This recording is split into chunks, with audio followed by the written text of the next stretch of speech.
Is Ferdinand right to claim Maguire is still suffering Euros hangover? Rio Ferdinand has certainly delivered varied assessments on what has been nothing short of an up-and-down 12 months for Harry Maguire. The former Manchester United centre-back claimed the current England star should have been left out of the 26-man Euro 2020 squad due to fitness fears, but described him as a man-mountain after the quarter-final victory against Ukraine. On Tuesday night, the 43-year-old was back on the attack again after United's 1-1 draw at Burnley, in which Wout Weghorst skillfully turned Maguire before playing in Jay Rodriguez, who held off the United skipper to slip home an equaliser.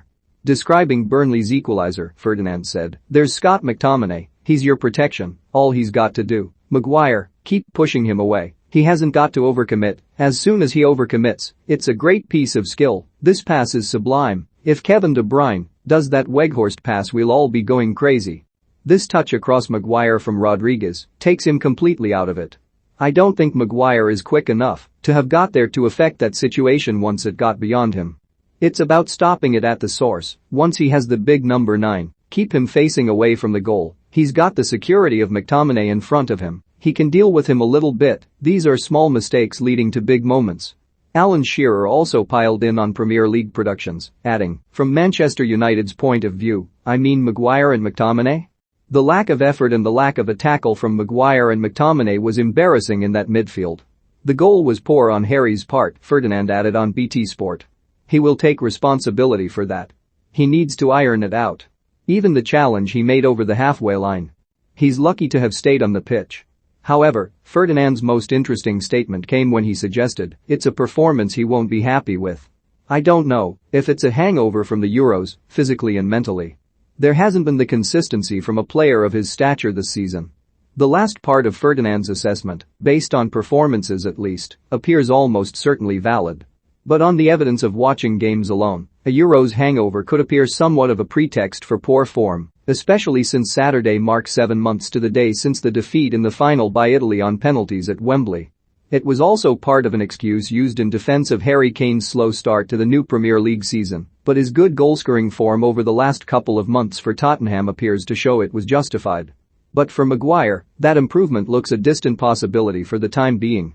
His attempt to thwart Rodriguez was nothing short of cumbersome, and added to that was a cynical foul on the same player which earned him a booking. A lot of United fans were also not happy with Maguire's mistake, which cost Varane what would have been his first goal for the club since joining from Real Madrid last summer. They were not isolated incidents this season, even though injury has played its part. A calf problem ruled him out of the international break in October, and he was then thrust back into the United starting side after one training session by Ole Gunnar Solskjaer, even with Eric Bailly fully fit and available. It came as a surprise to few that Maguire subsequently played poorly in the 4-2 defeat at Leicester, with the centre-back playing his part in United conceding an opening goal scored by Youri Tielemans. There was even footage that argued he was at fault for all 5 of Liverpool's goals in their thrashing at Old Trafford by Jurgen Klopp's men in October, a game which saw Mohamed Salah ease his way to a hat-trick. The defender's red card at Watford was perhaps the worst way to bid goodbye to Solskjaer in what was his final game in charge, and he appeared lucky to escape another at Turf Moor after purposefully bringing down Rodriguez while the striker was about to run in on goal. The 28-year-old has also shown he is aware of the pressure and scrutiny he has been under this term, cupping his ears in celebration after netting against Albania, a move criticized by Roy Keane. But what do the statistics suggest?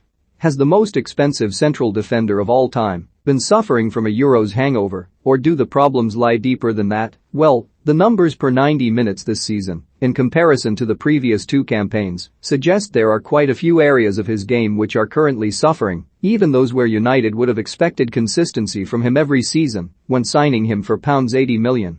In the 2019-20 season, Maguire was averaging 4.5 for aerial duels won per game. That dropped dramatically to 3.6 last term, but now it stands at just 2.